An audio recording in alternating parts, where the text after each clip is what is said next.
في يوم من الأيام، في شهر من الشهور، في سنة من السنين، حجزنا ماتش كورة. نازلين نلعب كورة وكل واحد شايف ان هو كريستيانو رونالدو، هو اللي هينزل النهارده يكسر الدنيا. قاعد بتخيل ايه ده، وانا طفل كنت بنزل العب في الشارع كتير وكنت بتحرك كتير. فقلت بقى عشان العب، طب ما انا كده عايز اعمل روتين يومي اللي هو ان انا اجري كل يوم. فخلاص انا هنزل اجري نص ساعة. نزلت اول 5 دقايق وانا خلاص مش قادر اتحرك ومش قادر اجيب نفسي، وخلاص البنزين شطب، خلاص مش قادر. قلت لا، ده يمكن عشان ده الجري، لان الجري اصعب وانا بقالي كتير ما جريتش. لكن انا في الكوره، انا كنت زمان بلعب كوره كتير. فانا مش هيحصل اي حاجه، انا وانا في الملعب هكسر الدنيا. 5 دقايق في قلب ملعب الكوره، واذ بي بطه بلدي موجوده على الارض، مش قادر اجيب نفسي. سبرنت واحد خدته، خلاص كده كل الباور اللي عندي راح، كل الطاقه اللي عندي راحت. وبدات ابص كده، هو انا اصلا ايه اللي خلاني، ايه اللي شجعني اصلا ان انا انزل اجري.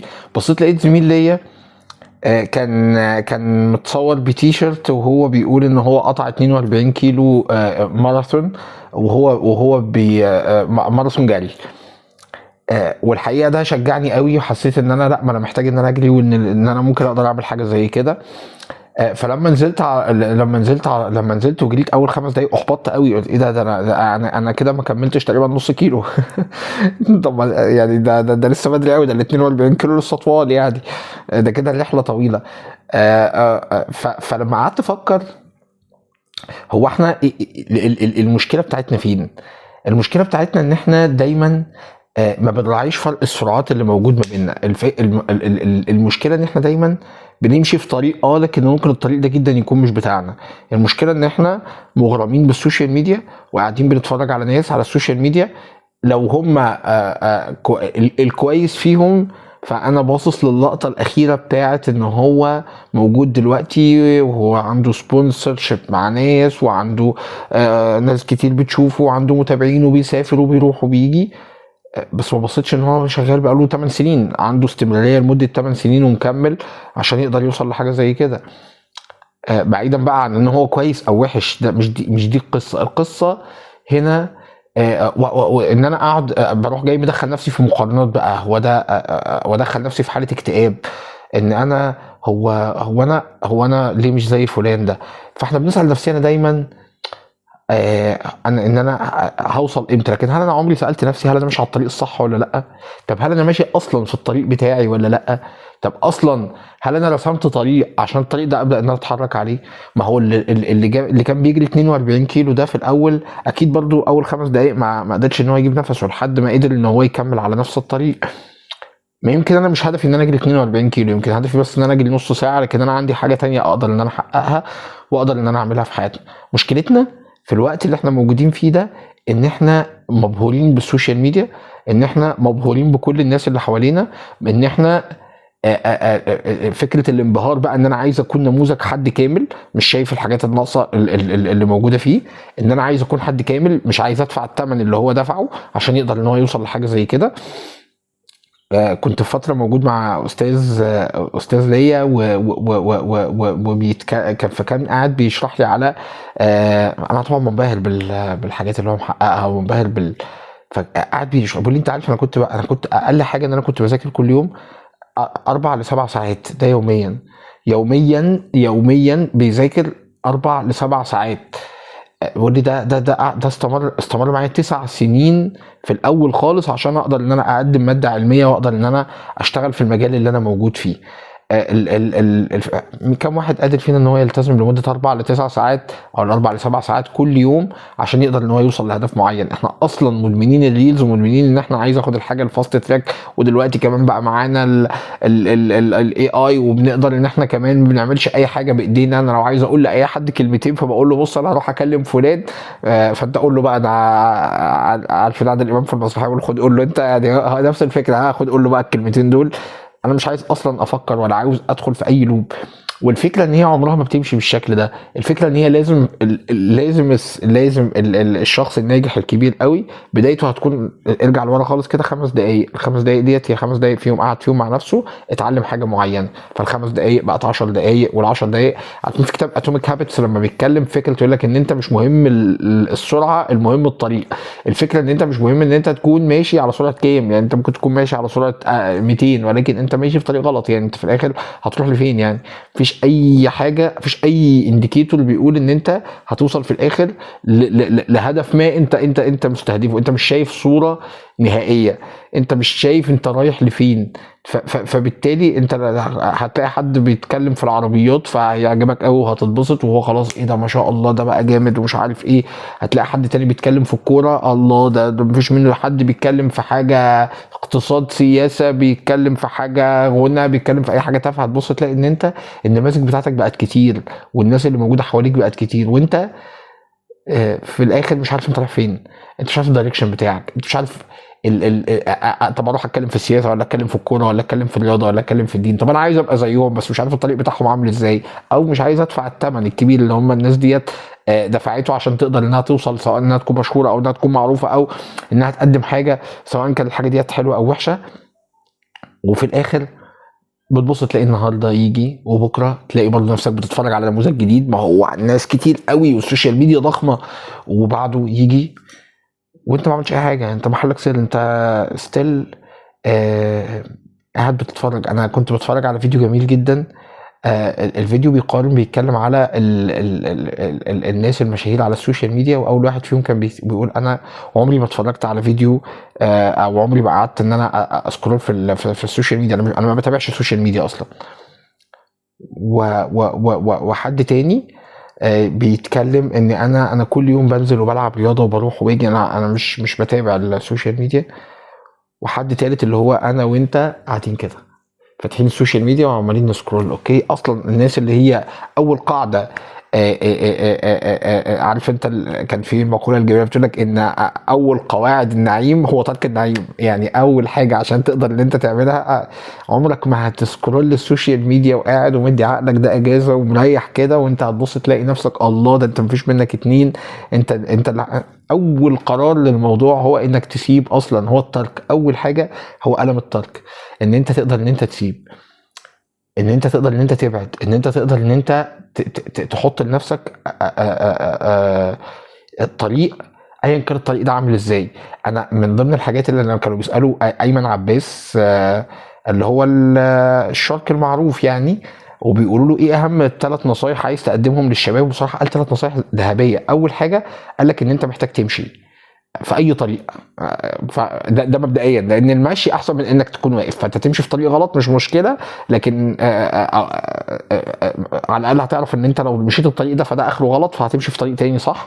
فدي اول حاجه او اول نصيحه ذهبيه قالها. الحاجه الثانيه قال لك ان انت تروح المنطقه انك تبعد دايما عن منطقه الامان، المنطقه وتخرج دايما للمنطقه البارده، ان انت يعني تجرب حاجات جديده، ان انت تفضل دايما ان انت تفضل دايما تجرب. الحاجه الثالثه قال لك ان انت تزود سرعتك. يعني ايه تزود سرعتك؟ يعني انت تكون سابق، تشوف ازاي تقدر تسبق الناس اللي حواليك. فلو حد فتتحرك بخطوات اسرع. فلو حد بيمشي انت ممكن تهرول، لو حد بيهرول انت ممكن تجري، انت لو حد بيجري انت ممكن تروح راكب عجله او تسبقه. الفكره ان انت تقدر ان انت تختصر المسافات وتقدر ان انت تقرب لقدام. فاللي انا عايز اقوله من الفيديو ده ان انت وانا اكيد وناس تانية كتير حوالينا مشكلتنا الرئيسيه هي ان احنا ماشيين في طريق احنا مش عارفين الطريق ده صح ولا غلط.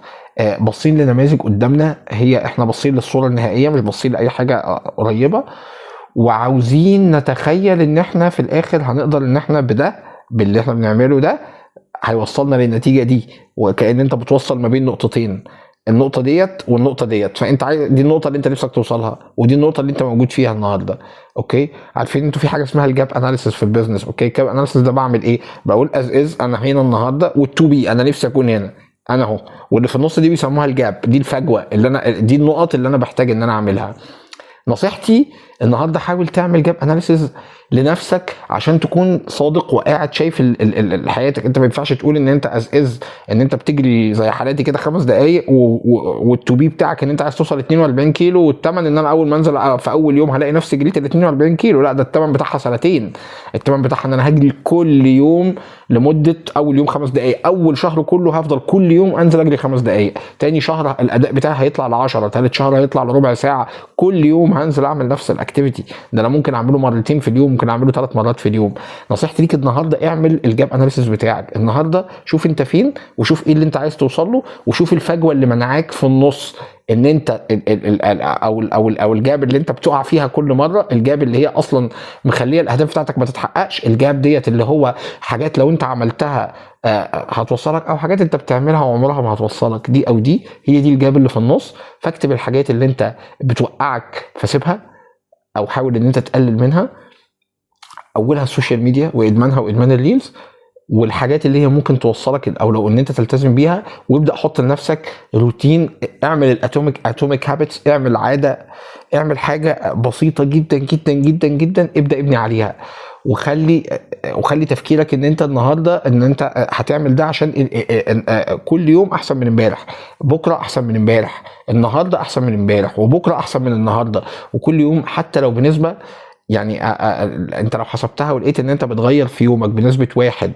من 100%، فانت هتبص تلاقي ان انت حياتك بالكامل اتغيرت في 1000 يوم. 1000 يوم ده اللي هو 3 سنين، يعني 3 سنين انت نسخة تانية جديدة من نفسك، تخيل. فالنهارده اعمل الجاب اناليسيز اللي انت محتاج ان انت تعمله لنفسك النهارده. حط لنفسك خطة صادقة النهارده، حط حاجات حط الواقع بتاعك قدامك، حط اللي انت نفسك فيه كمان، ابدا املى الفجوه اللي بينهم وارسم السطر اللي بيتعمل ده، وادفع الثمن.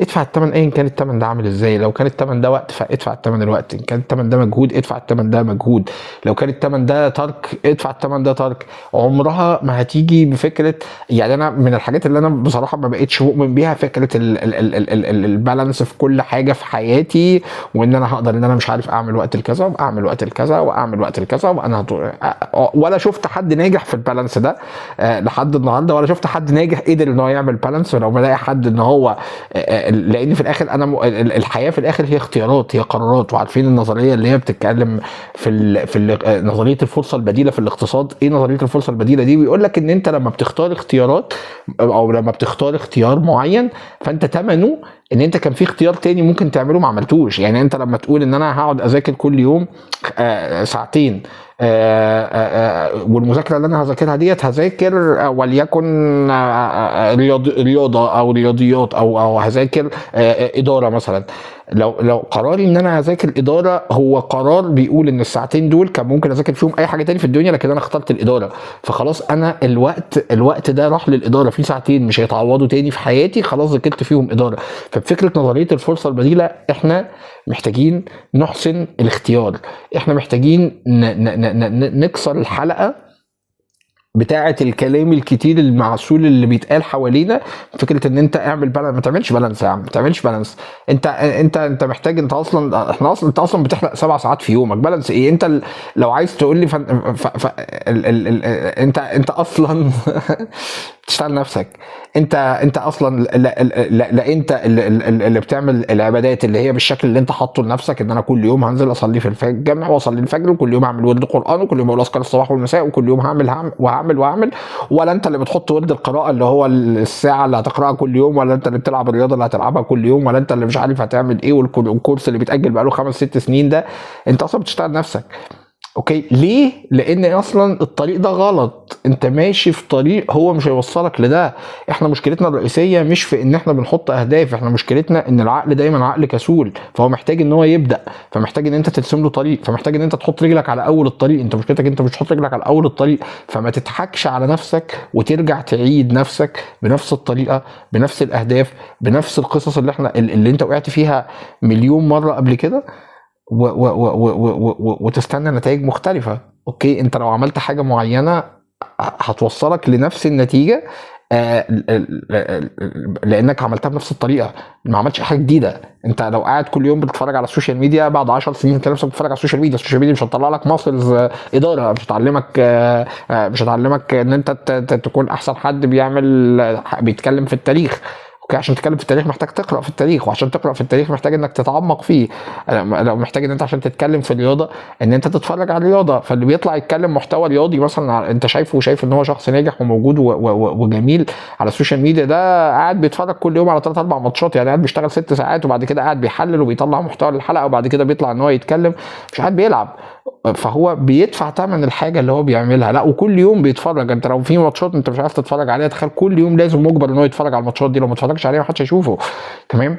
كل يوم محتاج ان هو يطور نفسه في الاداء الرياضي، كل يوم محتاج ان هو يعمل المحتوى بتاعه، كل يوم محتاج ان هو يعمل ثامبنيل للحلقه اللي هينزلها، كل يوم محتاج انه يعمل مونتاج، كل يوم محتاج انه يصور ويقعد ويتكلم ويقابل ناس ويماركت كل يوم كل يوم كل يوم. فالفكره هنا ان الطريق لا يمكن يكون مفروش بالورد بتاع ان انا وانا بتفرج كده اوكي انا نفسي اكون زي الشخص الفلاني، ولا هو الناس اللي كلها اللي حواليك اللي هي الناس السيئه. خد بالك ان انت العميل، انت الزبون بتاع الشخص اللي قاعد على السوشيال ميديا. هو اصلا كل الشهره دي خدها منك انت، من الناس اللي قاعده ماسكه الموبايل وبتبص وانا صاحي من النوم ولسه انا مغمض عيني بجيب الموبايل واقعد اسكرول لي ساعه. انا الجمهور، انا التارجت اودينس، انا التارجت اودينس بتاعه، انا التارجت اودينس بتاع اي حد عايز يكون مشهور اللي هو هيمسك الموبايل ويتفرج عليا. فبالتالي ما تبقاش انت الزبون. خليك انت الشخص اللي بيرسم طريق وبيبداه من النهارده، والطريق ده بيبدا ان هو يلتزم ويمشي عليه. واوعى تقع في اي فخ من الفخوخ اللي احنا بنتكلم فيها بتاعه البالانس، ان انا عايز اعمل توازن في حياتي، احط اهداف كبيره، عايز اعمل المثاليات اللي هي مش موجوده في الدنيا ديت. انت انا دايما بحب المقوله اللي بتقول لك سيروا الى الله عرجا ومكاسير. هو اصلا ربنا ما قالش ان انت تعالى لي بيرفكت متوضي لابس جلابيه احلى جلابيه في الدنيا ونضيف وريحتك حلوه ودايما هتبقى بالشكل ده ودايما هتعمل ده. لو عملت ده مره مش هتعمله تاني. بيقول لك تاثيره الى الله عرجا، روح لربنا سبحانه وتعالى وانت مليان طين وشعرك منكوش وحالتك بالبلا، وقف بين ايدين ربنا واستغفره وادعيه، ربنا هيجبرك. ويوم من الايام هتلبس الجلابيه الحلوه وهتبقى انت الشكل الحلو ده. بس انت بتروح لربنا كل يوم وبتصحى بشكلك الصعب وانت لسه قايم من النوم وانت مش فايق ومش شايف قدامك، فبتدوس على نفسك عشان تصلي ركعتين قيام ليل عشان تدعي ربنا. ما هي عارفين الناس اللي كانوا قاعدين في الجامع وبيعبدوا وسيدنا عمر قال لهم يعني لا راح ضربهم بالعصايه وقال لهم قال لهم بتعملوا ايه؟ قالوا بنعبد ربنا. قال لهم لا يقعدن احدكم عن طلب الرزق ويقول اللهم ارزقني وقد علم ان السماء لا تمطر ذهبا ولا فضه. مفيش، هي اصلا القاعده الربانيه حتى لو انتوا فاكرين في الحلقات اللي اتكلمنا فيها قبل كده، هو ربنا سبحانه وتعالى دايما في سنن كونيه، والله لو مين هتمشي عليه حتى لو نبي. السيده مريم معجزه حاصله، السنه بتقول ايه؟ وهزي اليك بجذع النخله، التمر مش هينزل لوحده لازم تاخدي الاسباب. السيده هاجر هينفجر بيه زمزم ويفضل مكمل ليوم القيامه، لكن القاعده ايه؟ اتحركي واجري بين الصفا والمروه، ما ينفعش مش هتجيلك الميه وانت قاعده. فالناس اللي هي يعني القاعدون اصلا، او الناس اللي هو قاعد مكانه وما بيتحركش، قاعد بينظر، قاعد بيفكر، قاعد بيتفرج كتير، قاعد عاجبه كل يوم نموذج وبيتمنى كل يوم نموذج ويقول انا عايز ابقى ده، لا انا عايز ابقى ده، انا عايز ابقى ده، هيفضل طول عمره يقول ده وده وده، وكل واحد من دول بيتغير حياته وبيتغير اشكاله وبيتقدم، وهو قاعد مكانه بيقول نفس الكلام بنفس الطريقه. تعالى قبله كده بعد 20 30 سنه قدام، وخلي بالك، ويفضل يلوم المجتمع ويلوم الناس واللي حواليه وانا مش عارف مين اللي كان لولا فلان الفلاني كان زماني في المكان اللي مش عارف ايه، كلام اللي هو اللي ملوش اي 30 لازمه وليس له اي عائد وليس له اي مجال في الحياه. الفكره اللي انا عايز اقوله هنا ان انت رقيب نفسك، انت رسول نفسك. انت ربنا سبحانه وتعالى بيقول ايه بقى؟ وكل انسان الزمناه طائره في عنقه. خلاص، ولقد جئتمونا فرادا كما خلقناكم اول مره. انت انت في الاخر الرحله فرديه والطريق اللي انت هتمشيه فردي.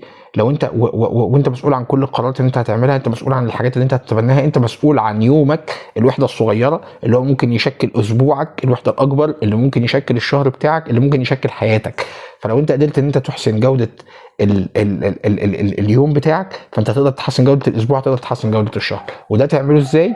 بان انت يعني استاذنك النهارده تعمل الجاب اناليسيس بتاعك النهارده، تحط الاز از تو بي، خد هدف واحد بس اعمل يعني زي ما بيتكلموا، زي ما كتاب الاتوميك هابتس بيتكلم ان انت اعمل الحاجه ديت، بس اعملها عاده، حتى لو هتعملها لمده دقيقه، ولكن الفكره ان الدقيقه ديت تبقى في وقت ثابت بعلامه ثابته، ان هو بعد ما برجع من صلاه الفجر بقرا لمده دقيقه، بقرا صفحه واحده بس كل يوم اعملها، وشوف النتائج هتفرق معاك ازاي، وشوف حياتك هتختلف ازاي، وشوف الطريق اللي هيبدا يترسم لوحده عامل ازاي، وقابلني بعد سنه وانت الصفحه اللي انت بتقراها ديت بقت 100 صفحه.